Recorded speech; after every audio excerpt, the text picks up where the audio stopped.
6, 9. 8, 6, 9. Hello there YouTube, today we have the Bambu X1 Carbon to review, and I'm gonna keep this review fairly short because I have seen many reviews about this machine, so I'm not going to bore you with all of those stuff. So I'm only going to talk about, in my opinion, what I haven't been seen around on these reviews, the cons that they haven't been talking about this machine, and I think it's fairly straightforward looking at the system, the speeds that this system is capable of. And so what brings speed with it? It's noise.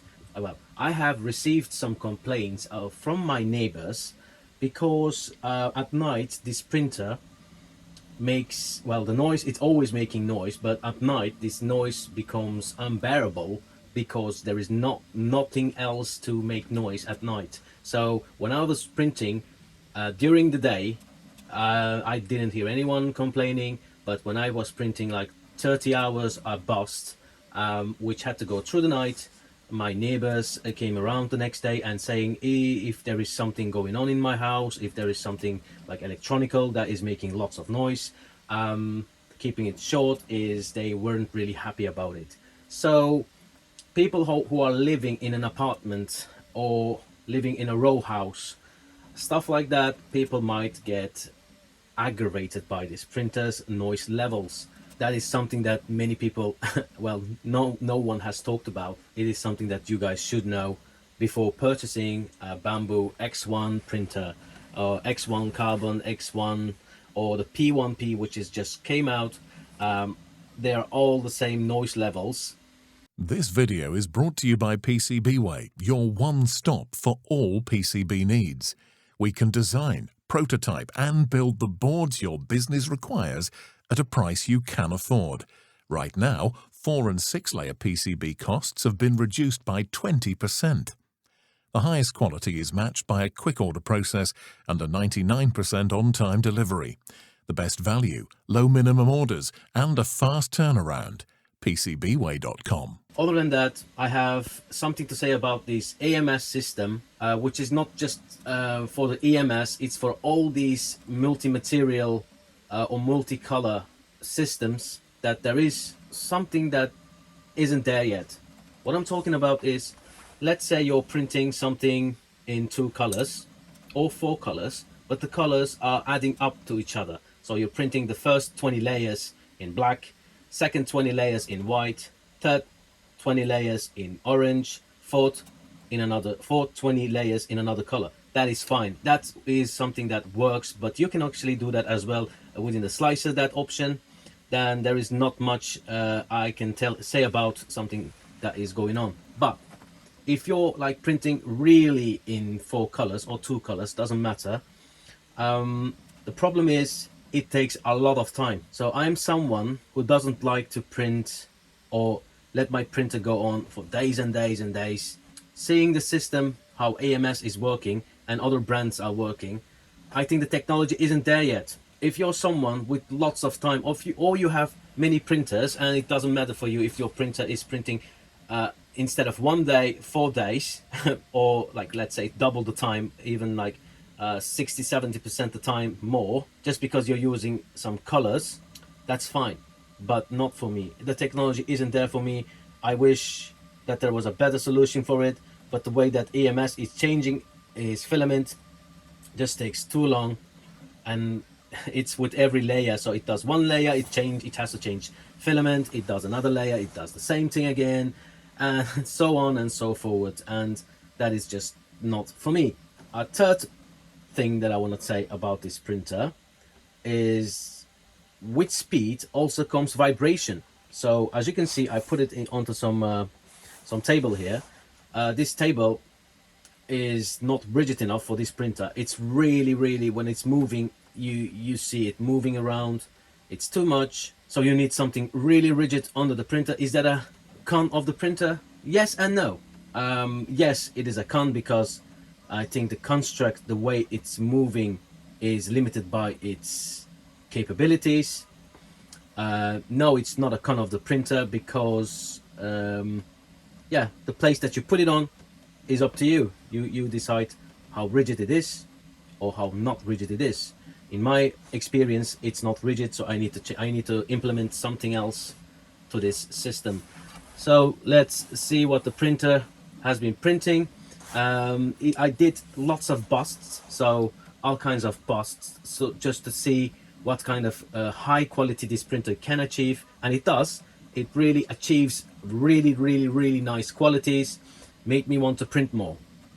So that's a positive thing about this printer, and that is I really liked printing with this printer, other than during the night time. I have a problem with that, but apart from that, it is a really nice printer. Prints really fast. I have almost zero failed prints. The way that the spool, external spool, is laying in the back isn't the best place to put it, but you can print something to make it a better solution. AMS system, coming back to the AMS system, it's a nice thing if it's a pretty expensive keep your filament dry solution. So that's what I'm using it for at the moment. My filament that is inside of there has been, well, whatever I'm printing with, I just put it next to each other so that my filament stays dry and cool. So that is what the filament is actually, well, AMS is being used for in my case at this moment. So guys, if you want to get the P1P instead of the Bambu X1 carbon, or the X1 just the regular one, I think the pricing of the P1P just not on the right spot. It's in between stuff. So $6.99, if that's the price that you would pay with VAT including and postage, that's a great price. But it's not a great price if you have to pay VAT on it and postage. Then it becomes just too much. I think in my country we would have to pay $9.50, maybe a little bit less. But if Bambu is trying to make a cheaper printer with all these mods going tuned down, like this auxiliary fan or the housing, the steel frame, whatever is gone, well, also the camera, the LED, the LiDAR scanner, everything is gone. But at the same time, the pricing has gone down, but not enough to say I should get that printer instead of these. I think if you want to get a printer and you can afford that much, like $9.50, I think you can pitch in some more or wait a bit more and get the X1 carbon with or without the EMS. That's up to you. But in my opinion, having an enclosed printer is much better value than having one that you have to print the sides for it and it's still going to be an open printer. And so if you want to print an ABS or all the different materials except for the PLA, because for PLA, P1P is awesome. It's a nice, it's as fast, well, almost as fast as the X1 carbon, but at the same time you need to tweak it a bit. You need to get the fan for it. You need to get, if you want the LED, the camera, that's all optional. P1P for $9.50, in my opinion, no go. They should have priced it maybe for $4.99 and the full price would have been $700 to $750. Maybe then I would say, okay, that's a printer you can choose from between this or that one. But the price difference is just doesn't justify that you should get the P1P over the X1 carbon. Well, maybe you can't even afford these printers. I understand that because they're not cheap. For a beginner, these printers are too expensive. Yeah, that is. For someone who is more enthusiastic about 3D printer, like, you know, printing stuff or for stuff for Etsy, whatever you like, if you want to make a small business, these printers are awesome because they're fast, they will be reliable, they will do stuff that other printers do like 3, 4, 5 times more time over. So that's a great thing. But P1P, in my opinion, not a success in pricing. I'm probably not going to get one of those, even though I wanted one to compare it to this one. I'm not gonna, yeah. So anyways, guys, if in the future I'm also going to show you guys how to, for example, exchange the hot end, change the extruder, change lots of stuff on the printer, like maintenance on this printer. I'm going to do it, but that's for the future. At this moment, I just wanted to tell you guys what my findings are about this printer. So I'm first going to show you guys the busts that I've made. I also, if you can see on the channel, there are many time lapses on this printer, and that's why I want to show you guys all the busts, the prints that I've made with this printer. and then we'll look further. So this is a bust of Donnie Yen from Ip Man. It's a bust that is being printed in 2 pieces. Don't get fooled, guys. I didn't use the AMS system. I kind of colored it myself with some alcohol pen. These alcohol markers, not really suitable for this kind of plastic, PLA, but it did the job in the end. This is Al Pacino from Scarface as Tony Montana, and this bust I did with 3 support, but in the end this one also came out really good. And here we have the Joker. Joaquin Phoenix is the actor's name, I am afraid. So I also colored this with alcohol markers, and this one came out much better. The filament, well, I have to still paint the back of it, but from the front of it, looking pretty lifelike in my opinion. Well, in reality it looks better than on the video. Not sure what you guys see, but this came out also really nice. These prints, all of them are between 15 to 25 hours. This one was 21 hours of print on 0.16 layer height, so pretty well high. You can go 0.12 even, or even higher. I think 0.16 layer height is just the sweet spot on these kind of prints. As you can see, really nice for this kind of prints. Predator, also printed in 2 pieces, the upper one and the base, also 0.16 layer height. Guys, be aware if you're printing this model, the back of it, like here, it took me several, I think, hours to fix this because the support went inside of it, so it was almost impossible to get it out. I had to work around it, but I did in the end. It came out really nice, but just it's a model that needs lots of support on the back, and it might be not worth to print it, but if you have really want it, you print it, it comes out really nice on the Bambu X1. This is the thing from Adam's Family, and if you look close, I have drawn, well, painted some veins on it, also in the front, which makes it more lifelike.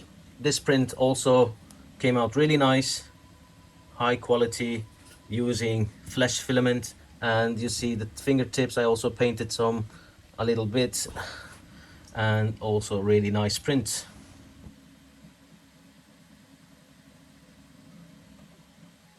And these 2 came out without any support. This one and Darth Vader and Leonardo DiCaprio busts really came out nice, but the resolution on the Leonardo DiCaprio was pretty low. You can see here, so it's not the printer's fault, it's the model's fault. So this one, well, just fairly good enough, but this one was 0.2 layer. Other than that, if you would go for 0.16 layer height, you would get a better result of this, but it was completely without any support, which is awesome. I think on the Leonardo here there was some support on the base here, but for the rest, no support on the rest of it. So that's it, guys. I hope you understood a little bit more about the Bambu, stuff that they don't tell you about it, stuff that you need to know, and stuff that might make you decide whether you're gonna get the printer or not. So anyways, guys, thank you for watching this interview of the Bambu X1. If you liked the video, hit the thumbs up. If you didn't like the video, hit the thumbs up anyways. Subscribe to my channel if you would like to see more content like this in the future. Bye!